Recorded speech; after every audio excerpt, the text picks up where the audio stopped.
Čo budeme potrebovať na prípravu cold brew? Tak je to v prvom rade nádoba s takýmto sítkom, kde si vlastne to cold brew vyluhujeme. Mlynček alebo už zomletá káva a voda. Cold brew je výnimočné tým, že sa luhuje tá káva zastudená dlhšiu dobu v chladničke, čiže nedochádza k stretu káva a horúca voda, ale káva a studená voda. Takže najprv si zomelíme 20 g kávy, ja odporúčam zo zlatého zrnka Kleopatru.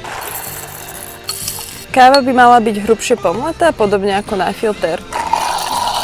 Na cold brew je lepšie, keď použijete nejakú svetlejšie praženú alebo ovocnejšiu kávu. Táto Kleopatra je práve výborná preto, lebo má v sebe jemnú ovocnosť a po vyluhovaní chutí ako čokoláda. Potom, čo si do sytka nasypeme 20 g hrubšie zomletej kávy, zalejeme 500 ml studenej vody. Nádobku necháme 12 hodín luhovať v chladničke a potom ju vyberieme. Po 12 hodinách bude mať káva výbornú čokoládovú chuť, ovocnú vôňu a bude toto najlepšie osvieženie, ktoré zažijete. Do komentára mi napíšte, že či ste už niekedy skúšali cold brew, poprípade, či máte nejaký overený recept, ktorý najviac chutí vám. Na zdravie!